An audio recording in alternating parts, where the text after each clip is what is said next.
যোৱা নিশা মই আহিছিলোঁ মোৰ শাহুমা ঘৰ চিঙিলিয়াতি। আহি থকা অৱস্থাত এজন ল'ৰাই লিফ্ট বিচাৰিলে মোক GPS ওচৰত। তেখেতক উঠাই ল'লোঁ, উঠাই লৈ আহি আছোঁ। আহি লৈ পেলাই মই লাহে লাহে আহিছোঁ। তেখেতে মোক ক'লে এখন মই মানে ক'ত কাম কৰোঁ বুলি কৈছিলে, তালৈ যাম মানে সেইটোৱে মই উঠাই ল'লোঁ। আনি পেলাই মই তেখেতক লাহে লাহে অনাৰ লগে লগে তেখেতে মোক এইখিনিত এই জেগাকণতে মানে অকণমান আগত দোকান আছে, দোকানৰ ওচৰত ক'লে ৰখাই দিয়কচোন। তেতিয়া মই ক'লোঁ যে মই অকণমান মানে পোহৰ জেগাত ৰখাম।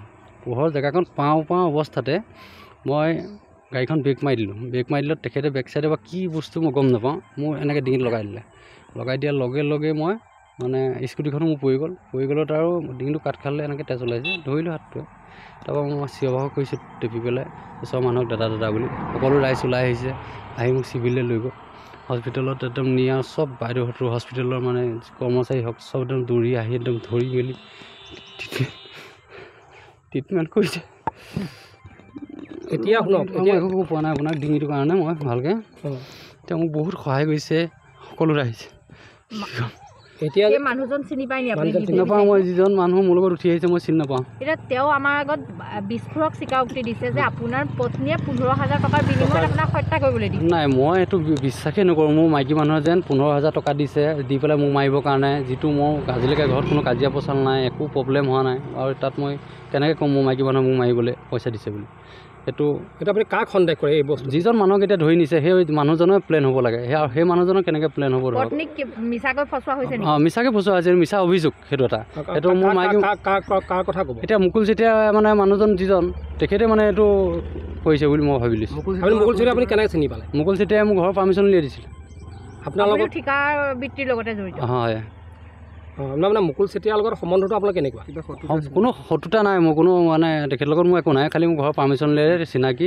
আৰু তেখেতে মই বাহিৰত থাকোঁ গোৱাত থকাৰ লগে লগে ধৰক সেইটো সুবিধাতে তেখেতে কি কৰিছে মই এইটো গম পোৱা নাছিলোঁ। ধৰক মই আহিছোঁ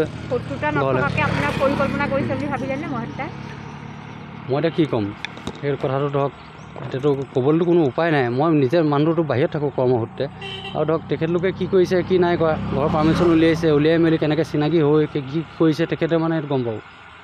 গোটেই প্লেনটো এটা মুকুল চেতিয়াই কৰিব পাৰে, সেইটোতো কথা। আৰু এতিয়া মোৰ মাইকী মানুহৰ ওপৰত মই বিশ্বাস নকৰোঁ যে মোক পইচা দিছে, মানুহক পইচা দিছে যে মাৰ্ডাৰ কৰোঁ, যে মোৰ মানুহটোক মাৰি পেলা বুলি। কেনেকৈ ক'ম মই? আৰু মোক ইমান মই আজি অহাৰ পিছত মোৰ ট্ৰিটমেণ্টৰ কাৰণে 20,000 খৰচ কৰিছে সঞ্জীৱনী। মোৰ গা বেয়া, মোৰ মাইকী মানুহে খৰচ কৰিছে, মোৰ হাতততো এটকাও পইচা নাই। আপোনাৰ মানুহগৰাকীও কৰ্মৰত নেকি সঞ্জীৱনীতে? মোৰ মাইকী মানুহকে সঞ্জীৱনী নহয়, এইটো চাইডে কিহত কৰে, লেবৰেটৰীত কৰে কিবা, তেখেতে তাত কৰে। আৰু ধৰক সেই কথাটোৰ কাৰণে এতিয়া মই বিশ্বাস কৰিব পৰা নাই। মানে মোৰ মাইকী মানুহে যেনেকৈ কাম কৰিব, মোৰ এটা ল'ৰা আছে 10 বছৰীয়া। কথাটো পূৰ্বৰ পৰা আপোনালোকৰ কিবা মনোমালিন্য আছিল নেকি? নাই, এইবিলাক একো নাই। ধন কাজিয়া একো নাই হোৱা, এইবিলাক একো নাই। 5 বছৰমানৰ আগতে আপোনাৰ এগেইনষ্টতো কেছ দিছিল তেওঁ? সেইটো তেতিয়া মানে এইটো কিবা ভুল বুজাবুজিৰ কাৰণে হৈছিলে, তাৰপৰাতো আমাৰ একো নাই। মুকুল চেতিয়াক আপুনি কেনেকৈ লগ পালে, কি ধৰণে? তেখেতে মানে ঘৰৰ পাৰ্মিশ্যন উলিয়াইছিলে। উলিওৱাৰ লগে লগে তেখেত মানে মোৰ মানে বেলেগেও মোক ফোন কৰি কৈছিলে যে তেখেত আহিছে বুলি। তাৰপৰা মই তেতিয়া একো নাই কোৱা, মই যে বয়সস্থ মানুহজন আহিছে মই এনেকৈও ভাবিলোঁ আৰু। তাৰপৰা সেইটোৱে আৰু ঘৰলৈ গৈ অহা যোৱা চলি থাকে? অহা যোৱা নচলে, মানে তেখেতৰ কথাটো কি হ'ল, পাৰ্মিশ্যনৰ কাৰণে তেখেত আহিছিলে। এই কথাটো মানে মোৰ ঘৰৰ মাইকী মানুহেও কৈছিলে যে ঘৰৰ পাৰ্মিশ্যনটোৰ কাৰণে। চাকৰি ক'ত কৰে তেখেতে? চাকৰি মানে মিউনিচিপালিটি হেৰিয়াত কৰে।